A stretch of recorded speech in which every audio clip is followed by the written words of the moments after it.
नाकि भांगड़े दायित्व लेबे तो गिदड़ की जब मौत आती है शहर की तरफ भागती है। টিএমসি নেতাদের যখন শেষ পজিশন আসে তখন ভাঙড়ের দিকে আসে, এটাই তার প্রমাণ। একটা দুটো সব্যসাচী আর ভালো লাগছে না।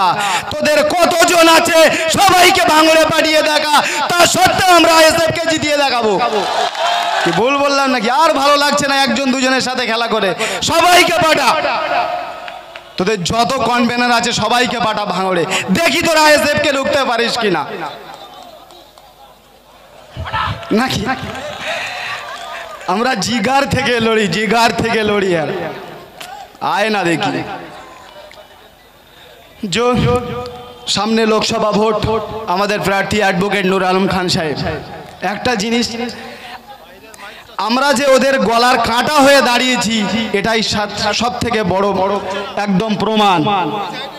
সায়নী ঘোষ আপনারা কতটা জানেন না জানেন যে ভোগালী 1-2 এ বাইরের মাইকটা খাটিয়ে দিতে, বাইরের মাইকটা খাটাও তো।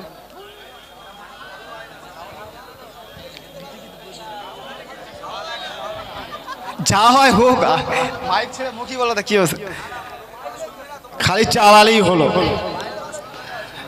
তো আপনারা জানেন না যে ভোগালী 1-2 এ র্যালি করতে করতে সায়নী ঘোষ প্রার্থী ছিলেন, বমি করছিল, এরকম গলার কাঁটা হয়ে দাঁড়িয়েছি আমরা। আপনাদের টিএমসি নেতারা এই 15 বছর ধরে এই ভাঙড়ের বুকে এত উন্নয়ন করেছে। ভাঙড়ে কোনো হসপিটালে ওনার ভর্তি হতে হয়নি, ভাঙড়ে এমন কোনো হসপিটাল খুঁজে পায়নি যে উনি অ্যাডমিট হবেন, উনি গিয়ে ডাইরেক্ট বলে অ্যাডমিট হয়েছে। আপনি যদি ভাঙড়ের মানুষের ভাবতে ভালো চাইতেন তাহলে আপনি কেন ছিলেন গাছায় ভর্তি হননি? না ভুল বললাম? আমাদের ভাঙড়ের মা বোনেদের জিরেনগাছার রাস্তার কন্ডিশন এত খারাপ ছিল যে রাস্তায় যেতে যেতে না প্রসাব হয়ে যায়। প্রশাসন বন্ধুরা নিজের থেকে বলতো যে এরা করেছেটা কি। আপনারা এত উন্নয়ন করে চলেছেন, রাস্তায় দেখেন যখন ভোট এসেছে যেরকম কার্পেট বিছিয়ে দিলে হয় সেরকম কার্পেটের মতো বিছিয়ে দিচ্ছে। ভুল বললাম নাকি ভাই?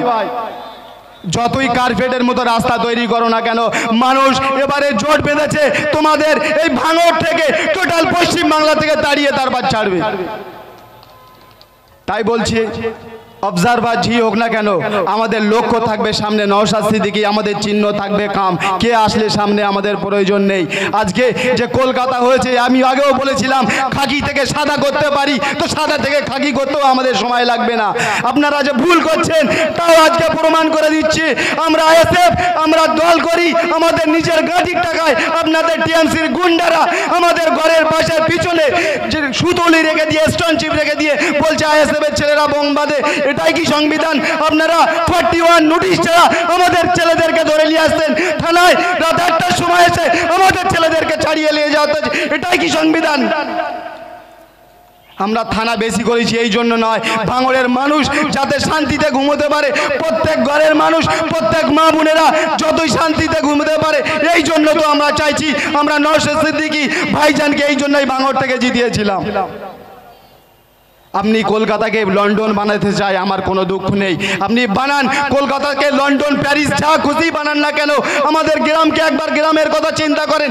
গ্রামে তো লন্ডনের একটা গ্রামের মতো তো গ্রাম বানাতে পারেন না? ভুল বললাম? লন্ডনের মতো একটা গ্রামও তো বানাতে পারেন। আপনি বলছেন আমার বিশ্ব বাংলা, বিশ্বের বুকে আর কোনো ইতিহাস তৈরি করতে পারবে না।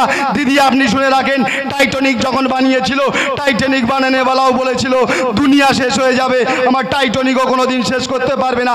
টাইটানিকের একটা বিন্দু পরিমাণ কোনো ক্ষতি করতে পারবে না। সেই টাইটানিক যদি আটলান্টিক মহাসাগরে ডুবে যেতে পারে, আপনার তো 13 বছরের এই চোরের দল, আপনাদের নেতারাই শেষ করার জন্য উঠে পড়ে লেগেছে, আর আমাদেরকে শেষ করতে চাইছেন আপনি। আজ কলকাতায় লন্ডন বানাচ্ছে, আমাদের কোনো দুঃখ নেই। গ্রামের শহরের রাস্তাগুলো দেখো, পলিরাট বাজারগুলো দেখো, একটা লাইট তো দেওয়ার প্রয়োজন ছিল, একটা হাইমাস লাইটও দেওয়ার প্রয়োজন ছিল ভাই। কেন কলকাতার মানুষকে আমি ছোট করছি না, যখন আপনি ব্রিগেডে ডাক দেন এরকম গ্রামের মানুষগুলো গিয়ে ব্রিগেডের ময়দান ভরায়। আপনার যে পার্টিটাকে এগিয়ে নিয়ে যাচ্ছে, আমরা গর্ব করে বলি আমরা গ্রামের মানুষ। এই অবুঝ মানুষগুলো যদি না থাকতো, আপনি বিরিয়ানির প্যাকেট দিয়ে এই কলকাতাকে ব্রিগেডের ময়দান ভরাতে পারতেন না। সেই জন্য এখনো সময় আছে, যে আপনার হাতে আর কটা দিন বাকি আছে, মরণের সময় হয়ে গেছে, এখনো শুধরে যান, না হয় ভালো হয়ে যান। যাওয়ার সময় তো মানুষ কমসে কম একটু ভালো চাক, যে দিদি ভালো ছিল, দিদির চামচাগুলোও ভালো ছিল, নাকি? শুনতে হয়তো খারাপ লাগবে, একজন আমাদের দাদু বলাই ভালো, উনি বলেছে যে এই সাংবাদিক ভাইরা প্রশ্ন করছিল যে নওশাদ সিদ্দিকী কেন ডায়মন্ড হাবড়ায় দাঁড়ালে না, উনি উত্তর দিয়েছে আমি এতদিন কিছু বলিনি, কেন নওশাদ সিদ্দিকী মন থেকে আমরা ভালোবাসি। নওশাদ সিদ্দিকীর উপরে কথা বললে কাউকে ছেড়ে কথা বলবো না, চাই তুমি আমার দলের শরিক দলই হও না কেন। উনি কি বলেছে যে যার মুরদ নেই তার দাঁড়ানোর ক্ষমতা নেই, আমাদের মুরদ আছে, তাই প্রতিকুর রহমানকে দাঁড় করিয়েছি। আপনি জানেন আপনাদের এত মুরদ ছিল, আপনারা তো বাইরন বিশ্বাসকে দাঁড় করিয়েছিলেন, বাইরন বিশ্বাসকে জিতিয়েছিলেন। কোথায় গেল সেই বেঈমান, কোথায় গেল সেই বিশ্বাসঘাতক? কই রুখে রাখতে পারলেন না। নওশাদ সিদ্দিকীর সিট ডাঙা খাওয়া ছিল বলে নওশাদ সিদ্দিকী এখনো কেউ বেকানোর সাহস পায়নি। বিক্রি হয়েছে নওশাদ সিদ্দিকী, এই তোমাদের মুরদ। বিক্রি হয়নি নওশাদ সিদ্দিকী বিক্রি হওয়ার পাত্র না। এই জন্য বলছি নওশাদ সিদ্দিকী ভাইজান আইএসএফ দলের উপরে আঙুল তোলার উপরে একবার নিজের গায়ের দিকে একবার তাকিয়ে দেখবেন তোমরা কোথায় অবস্থান করছো, আমরা 3 বছরের আইএসএফ দল কোথায় অবস্থান করছি। এই জিনিসগুলো মাথায় রাখবে সবাই। 28 থেকে 30, হাইয়েস্ট আমাদের বয়স 35 থেকে 40, কেউ পার হয়নি টকবগে রক্ত, খালি সময়ের অপেক্ষা করছি, আমরা আপনাদেরকে বুঝিয়ে দেবো, নাকি? অনেক সহ্য করেছি, ধৈর্যর বাঁধ ভাঙবেন না আপনারা। ধৈর্যর বাঁধ যখন ভেঙে যাবে, মানুষ এইভাবে তাদের ঘরের মা বোনেদেরকে নিয়ে কিভাবে ভোট দিতে হয়, ইভিএম মেশিন পর্যন্ত নিয়ে যেতে হয়, গণনা কেন্দ্রে গিয়ে কিভাবে ভোটকে গণনা করতে হয়, সে ভাঙড়ের মানুষ বুঝিয়ে দেবে। ভাঙড়ের মানুষ টোটাল পশ্চিম বাংলাকে পথ দেখিয়েছে। ভাঙড়ের মানুষ আজ যে নওশাদ সিদ্দিকী ভাইজানকে বিধানসভায় পাঠিয়েছে, আমরা ভাঙড়বাসী বলে গর্ব করি যে নওশাদ সিদ্দিকী ভাইজান আজ নিজে ভোটে না দাঁড়িয়ে যেখানেই প্রচার করতে যায় বলে না যে আমরা ভাঙড়ের বিধায়ক, তখনই তো আমরা গর্ব করি না। সত্যি আমরা এমন একজন মানুষকে বিধানসভায় পাঠিয়েছিলাম, তার জন্য টোটাল পশ্চিম বাংলায় ভাঙড়ের নামকে আজ উজ্জ্বল করছে, নাকি? ভাঙড়কে মেটাতে চাইছো না, কোনো কাজ হবে না। তুমি যত বড় মিসাইল আনো না কেন, ভাঙড়ের মানুষ তোমাদের সঠিক সময় সঠিক জবাব দিয়ে দেবে। আগামী দিন আসছে দিন, সুন্দর ভাঙড় গড়তে, সুন্দর যাদবপুর গড়তে, সুন্দর পশ্চিমবাংলা গড়তে নওশাদ সিদ্দিকী ভাইজানের মনোনীত প্রার্থীকে আপনারা ভোট দিন, খাম চিহ্নে ভোট দিন, জয়যুক্ত করুন। আমাদের প্রার্থী অ্যাডভোকেট নূর আলম খান মহাশয়কে ভোট দিয়ে বিপুল ভোটে জয়যুক্ত করুন। এই বলে আমার সংক্ষিপ্ত বক্তব্য এখানে ইতি করলাম। নওশাদ সিদ্দিকী ভাইজান জিন্দাবাদ, আইএসএফ জিন্দাবাদ, আইএসএফ এর সমস্ত কর্মীরা জিন্দাবাদ। ধন্যবাদ। সবার মন ভালো আছে তো? লড়াই হবে তো? এ লড়াই জারি থাকবে তো? হাত তোলো সবাই, লড়াই জারি থাকবে তো? দেখো ভাই, হাতি ঘোড়া গেল দাল, সওকাত বলে কত জল। হাতি ঘোড়া গেল দাল, সওকাত বলে কত জল। তা সওকাত মোল্লার হলো এক কান কাটা, রাস্তার ধার দিয়ে যায়, তাদের এক কান কাটা তারা রাস্তার ধার দিয়ে যায়, তাদের 2 কান কাটা রাস্তার মাঝখান দিয়ে যায়। তা কোনো মায়ের লাল নেই সওকাতকে তিয়ার জেল থেকে আটকানোর। এখানে কথা দিয়ে যাচ্ছে আমি, কোনো মায়ের লাল নেই সওকাতকে রুখে দেখাবে। আজকে আমরা যাদবপুর থেকে কেন, যাই হোক ভাই বেশি সময় নেই, সংক্ষেপে 2-1টা কথা বলবো।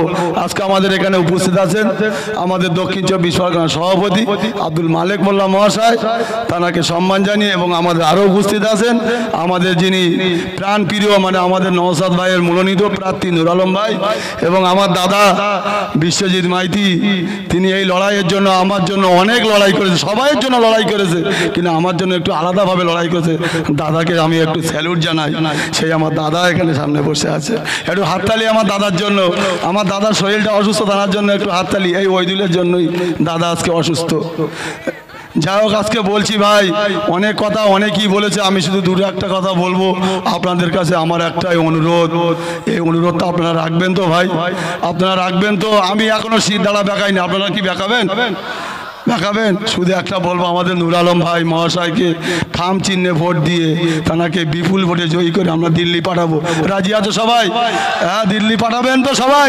ভাই হাত তুলে অঙ্গীকার করো ভাই, আমি আপনাদের সাথে হাত তুলে অঙ্গীকার করছি ভাই, দিল্লি পাঠাবেন তো ভাই আপনারা? শুধু বলি, হাকিবুল দা কেমন লাগছে?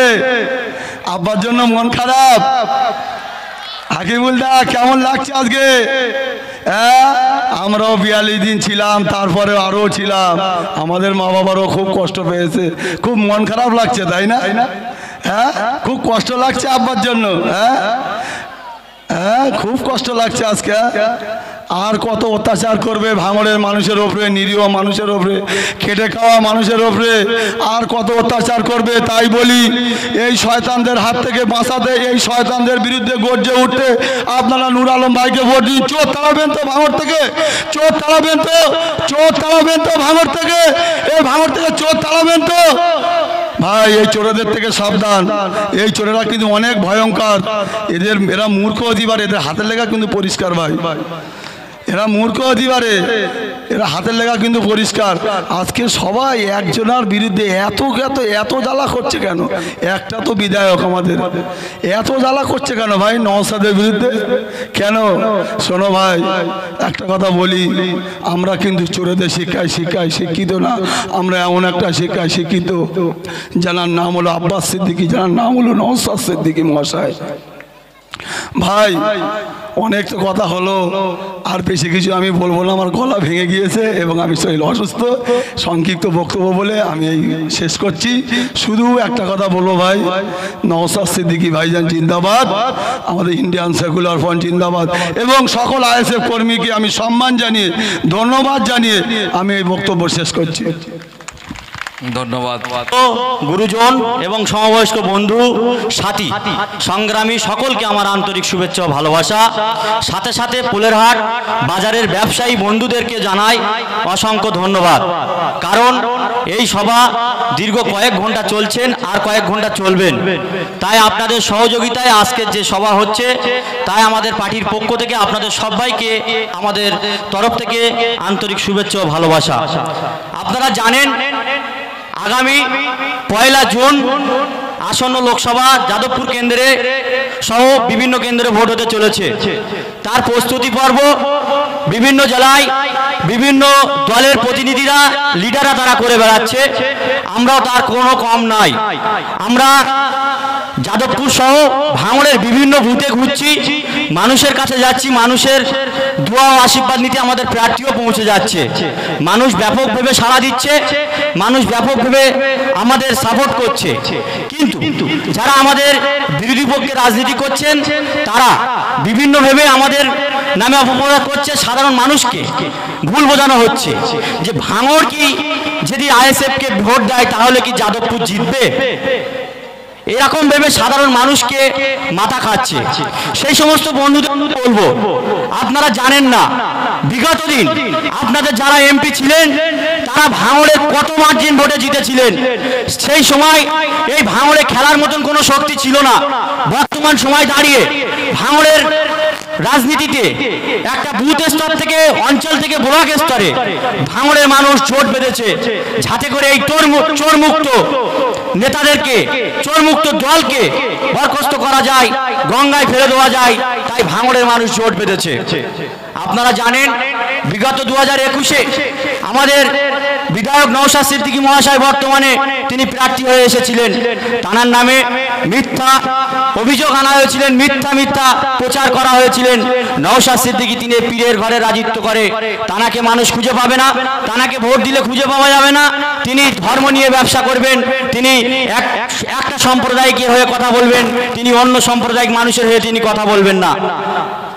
তারপরেও ভাঙড়ের মানুষের যে দোয়া আশীর্বাদ নিয়ে তিনি নির্বাচিত হয়েছেন, তারপর থেকে লাগাতার 2021 থেকে বর্তমান 2024 এই 2-3 বছরে তিনি রাজ্যের বিভিন্ন প্রান্তে, যেখানে মানুষ বঞ্চিত, লাঞ্ছিত, ধর্ম দেখে না, জাত দেখে না, রং দেখে না, তিনি মানুষের হয়ে বিভিন্ন প্রান্তে, বিভিন্ন জায়গায় গিয়ে তিনি প্রতিবাদ করছেন এবং বিভিন্ন জায়গায় সেই সমস্ত মানুষের কথা বলে তিনি লড়াচ্ছেন। তাই আর এই সমস্ত ভাওতা চলবে না। আমরা দেখেছি নওশাদ সিদ্দিকী মহাশয় তিনি তার উন্নয়ন করার জন্য যিনি কিভাবে তিনি তার এলাকার মানুষের স্বাস্থ্য থেকে শুরু করে শিক্ষা থেকে শুরু করে কর্ম থেকে শুরু করে রাস্তাঘাট বিভিন্ন সময় বিভিন্ন ক্ষেত্রে বিভিন্ন দপ্তরে তিনি যেভাবে সোশ্যাল মিডিয়ায় তার প্যাডে লিখে বিভিন্ন আধিকারিকদের জানায়, সেটা অন্য কোনো রাজনীতির নেতার, অন্য কোনো বিধানসভার বিধায়ক, অন্য কোনো বিধানসভার লোকসভার এমপিদের আমরা দেখতে পাইনি। একমাত্র ফেসবুক খুললে আমরা দেখতে পাই নওশাদ সিদ্দিকীর বিবৃতি, নওশাদ সিদ্দিকের রাজ্যবাসীর জন্য, ভাঙড়বাসীর জন্য চাওয়া পাওয়া আমরা একমাত্র তানার ফেসবুকের তানার প্যাডে লিখিত আমরা দেখতে পাই। তিনি ভাঙড়বাসীর জন্য একটা উন্নত মানের হসপিটাল করার দাবি রেখেছিলেন, কিন্তু নওশাদ সিদ্দিকী মহাশয় তিনি একা বিধায়ক, এই রাজ্যের বিরোধী একা বিধায়ক, তিনি তানার বিধানসভার জন্য যে বরাদ্দ করা টাকা এলাকা উন্নয়ন করার জন্য 60 লক্ষ টাকা করে তিনি পায়, তিনি তানার টাকা নিয়ে এলাকার বিভিন্ন মোড়ে মোড়ে বাজারে বাজারে বিভিন্ন মাদ্রাসা মসজিদ এবং মন্দিরের লাগোয়া জায়গায় যে সমস্ত জায়গায় হাই মার্শাল লাইট দরকার তিনি লাগিয়েছেন এবং আরো বহুমুখী কাজ, কল থেকে শুরু করে ড্রেন ইত্যাদি নানা কিছু কাজ কিন্তু জেলা দপ্তরে তিনি জমা দিয়ে রেখেছেন। বর্তমান শাসক দলের হারমাত্রা যারা ওই চেয়ার দখল করে রেখেছে, জেলা দখল করে রেখেছে, ডিএম দখল করে রেখেছে, তারা নওশাদ সিদ্দিকীর কাজে তারা বাধা দিচ্ছে। কারণ নওশাদ সিদ্দিকী অক্ষরে অক্ষরে কাজ বুঝে নেবে, কোনো পার্সেন্টেজ ওই নেতাদের, ওই পদাধিকারীদের, কর্মচারীদের তিনি দেবেন না, তাই তারা কাজে তারা বাধা দিচ্ছেন। নওশাদ সিদ্দিকী কাজ না করে তিনি 21 সালে ভাঙড়ের মানুষের 1,26,000 মানুষের ভোট পেয়েছেন। তানার দ্বারা যদি কাজ হয়, এলাকায় লাইট কল ড্রেন যদি হয়, সেই সমস্ত জায়গায় যদি বোর্ড মারতে হয়, এটা কোন তহবিল থেকে হয়েছে, কোন উদ্যোগে হয়েছে, কার বিধায়ক পণ্ডে থেকে উঠেছে, সাধারণ মানুষ যদি দেখতে পায়, সোশ্যাল মিডিয়া যদি প্রকাশ হয়, তাহলে ভাঙড়ে আর এই তৃণমূলের ঝান্ডা ধরার নেতা কর্মী খুঁজে পাবে না, তাই তারা নওশাদ সিদ্দিকের কাজে বাধা দিচ্ছে। ধিক্কার জানায়, নিন্দা জানায়। একজন বিধায়ককে যে যোগ্য সম্মান দেওয়ার কথা ছিল, সেই সম্মান তাকে দেওয়া হচ্ছে না। আপনারা জানেন যে লড়াইয়ের মধ্যে দিয়ে বিগত বছরে পঞ্চায়েত নির্বাচনে আপনারা আমাকে জিতিয়েছেন এই ফুলেরহাট 1, 2 এবং শানপুকুর অঞ্চলের থেকে। আমিও এই 3টে অঞ্চলে নির্বাচিত যে জায়গা থেকে আমি প্রতিদ্বন্দ্বিতা জয়লাভ করেছি, সেখানকার মানুষের জন্য বিভিন্ন রাস্তাঘাট, কল, টিউবওয়েল, ড্রেন এবং লাইটের কাজের প্রপোজাল বিভিন্ন দপ্তরে দিয়েছি। সভাধিপতি ম্যাম থেকে শুরু করে, ডিএম স্যার থেকে শুরু করে, এডিএম স্যার থেকে শুরু করে সহসভাধিপতি এবং বিভিন্ন দপ্তরে যারা কর্মাধ্যক্ষ সাহেব আছেন তাদের কাছে দিয়েছি। সবটাই আমাদের কাছে রিসিভ আছে। নওশাদ সিদ্দিকী মহাশয় বলেছে এই লোকসভার পরে যদি যাদবপুর থেকে এমপি যেতেন এবং নওশাদ সিদ্দিকীর নেতৃত্বে ডিএম অফিস ঘেরাওয়া করে এই সমস্ত কাজ বুঝিয়ে দেবে। তার জন্য আমরা ফাইল বন্ধ করে রেখেছি। আগামী দিন আপনাদের নিয়ে ভাঙড় সহ বিভিন্ন দপ্তরে আমরা যাব, কারণ যেভাবে একজন জনপ্রতিনিধির কাজ আটকে রাখা হচ্ছে, এলাকার মানুষকে উন্নয়ন থেকে পিছিয়ে দেওয়া হচ্ছে, কারণটা কি? কারণ পঞ্চায়েতও এরা ভুল বুঝিয়েছিল, নওশাদ সিদ্দিকী কয়েকটা লাইট ছাড়া কিছু করতে পারেনি, এদেরকে ভোট দিলে এরাও কিছু করতে পারবে না, সেটাও দেখতে পাচ্ছি। এই লোকসভা নির্বাচনে বিভিন্ন বাড়ি গিয়ে বিভিন্ন গ্রামের মানুষের কাছে বোঝাচ্ছে, তোমরা পঞ্চায়েত জিতিয়েছো বিভিন্ন গ্রামে, বিভিন্ন জায়গায় পঞ্চায়েত সমিতি জিতিয়েছো, বিভিন্ন জায়গায় জেলা পরিষদ জিতিয়েছে, তাদের উন্নয়ন কি? বন্ধু, এর আগে যিনি এখান থেকে জেলা পরিষদের মেম্বার ছিলেন সাবিনা খাতুন হাকিমুলি রয়, তিনি কি কাজ করেছে আমি বিগত 9 মাস ধরে জেলা অফিসে গিয়ে খোঁজ নিচ্ছি। জেলা দপ্তরে যিনি ইঞ্জিনিয়ার আছে রাজুদা, তিনি কিন্তু বলতে পারছে না। আমি তার কাছে জানতে চেয়েছি তিনি এই 3টে অঞ্চল সহ ভাঙড়ের জন্য তিনি কি চেয়েছেন, তার রিসিপ্ট কপিটা দাও, আমি তাহলে সেই কাজগুলো আর জমা দেবো না, আমি অন্যগুলো জমা দেবো। তারাও ঠিক বলতে পারছে না।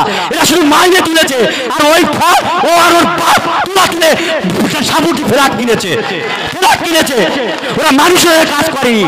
আমি কথা দিচ্ছি এই 9 মাসে প্রত্যেকটা গ্রামের জন্য আমার এই যে সমস্ত নির্বাচিত গ্রামের আপনারা খবর নেবেন আমার নেতৃত্বদের কাছে, এবং আমার কাছে রিসিপ্ট কপি আছে। প্রতি গ্রামে কোনো না কোনো কাজের জন্য আমি জমা দিয়েছি, প্রত্যেকটা কপি আমাদের কাছে আছে।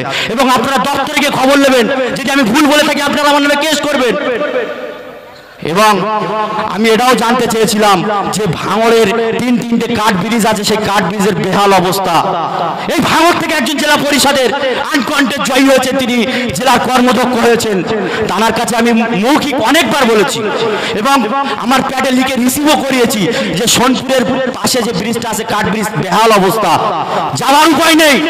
অনেকেই বাজার করেছে, বাড়ি আত্মীয় এসছে, সেই বাজার সেই পরিবারে নিয়ে যাবে, রান্না করবে, সেই আত্মীয়রা খাবে, সেই বাজার সহ সাইকেল বা বাইক নিয়ে খালে পড়ে গিয়েছেন। এরকম অনেক রেকর্ড আছে আমার কাছে। আমি সেই বাবুকে বলেছি, সাহেব এটা ঠিক করে দেন, দা হয়ে যাবে, সামান্য কাজ, সামান্য কাজ।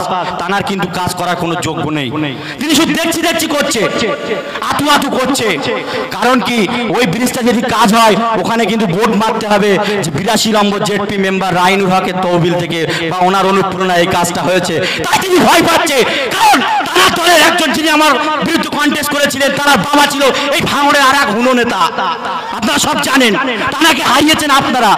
যদি ওটাও দেখতে পায় যে রাইনুরের থেকে হয়েছে, তাহলে আগামী পঞ্চায়েতের তারাদের আর বুথে ঝান্ডা ধরার লোক পাবে না। তারা তাই ভয় পেয়েছে, তাই আমাদের কাজ দিচ্ছে না, আমাদেরকে বঞ্চিত করছে, সাধারণ মানুষকে ভুল বোঝাচ্ছে। তাই আমি আপনাদেরকে বলবো, আপনারা ভয় পাবেন না, আপনারা আমাদের সঙ্গে থাকবেন। আপনাদের দাবি দাবা আমরা বিভিন্ন দপ্তরে জানিয়েছি। এই ভাঙড়ে আমি নির্বাচিত হয়ে বিশেষ করে দেখেছি আইসিডিএস এর স্কুলের ব্যাপক সমস্যা। কোনো বাগানে, কোনো বাড়ির বাংলায় বা কোনো কারোর রান্নাঘরে, এই সমস্ত জায়গায় মিড ডে মিল স্কুল চলছে। আমি শিক্ষা দপ্তর থেকে শুরু করে এসআই সাহেব থেকে শুরু করে বিভিন্ন জায়গায় জানিয়েছি যে আমার এলাকার আইসিডিএস স্কুল করা হোক।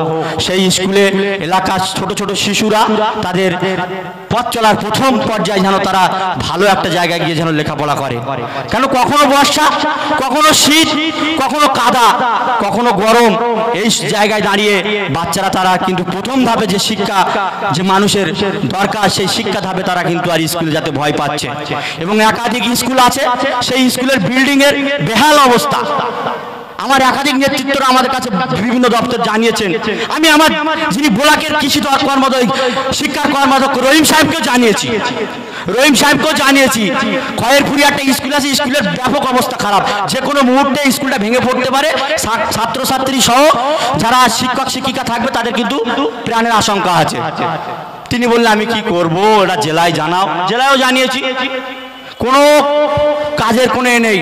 এই পোলেরহাট বাজারে বিভিন্ন পার্শ্ববর্তী গ্রাম থেকে যারা কৃষক আছেন, তারা কৃষক তাদের ফসল এনে এই পোলেরহাট বাজারে বিক্রয় করে।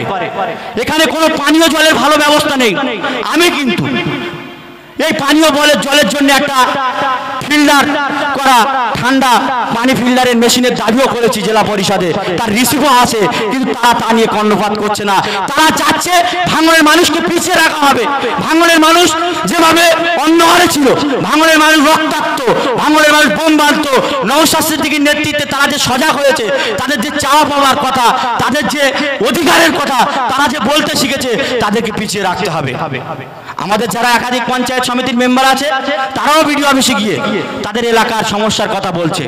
বিডিও সাহেব থেকে শুরু করে যিনি পঞ্চায়েত সমিতির সভাপতি বা সহসভাপতি আছেন, তারাও কোনো রকম গুরুত্ব দিচ্ছে না। তাই বন্ধুগণ, আপনাদের বলবো, যারা বলছে যে এই সমস্ত কাজ পারবে না, কিন্তু একজন জেলা পরিষদের একজন অন্যান্য যারা পঞ্চায়েত সমিতির গ্রাম পঞ্চায়েত যাদের জেতা মেম্বার আছেন, যারা ইলেকট্রিক মেম্বার, তাদের যে কতটা গুরুত্ব, তাদের যে কতটা জোর, যদি সঠিক ভেবে বর্তমান যারা শাসক ক্ষমতায় আছেন তারা যদি গুরুত্ব দেয়, এলাকা কিন্তু মুহূর্তের মধ্যে সেজে উঠবে। সেই আশা ভরসা নিয়ে আপনারা আমাদেরকে ভোট দিয়েছিলেন। আমাদের নওশাদ সিদ্দিকী মহাশয় যিনি যে স্বাস্থ্য কেন্দ্র উন্নত মানের করার কথা দিয়েছিলেন, তিনি এমএলএ, তার বছরে 60 লক্ষ টাকা, তিনি কি করবেন? তিনি 60 টাকা নিয়ে একটা হসপিটালের জায়গা কেনারও টাকা হবে না 5 বছরে। তিনি অনেক চিন্তা ভাবনায় আছেন ভাঙড়ে কিভাবে একটা হসপিটাল করা যায়। আমি চিন্তা ভাবনা করে দেখলাম যদি এবারে আমরা আমাদের দলের পক্ষ থেকে যিনি যাদবপুর কেন্দ্র থেকে প্রতিদ্বন্দ্বিতা করছেন, ভাইজান মনোনীত প্রার্থী নূর আলম খান মহাশয়, তানাকে যদি জেতানো গিয়েছে, এই হসপিটাল করাটা আমাদের নওশাদ সিদ্দিকী মহাশয়ের কাছে সহজ হয়ে যাবে।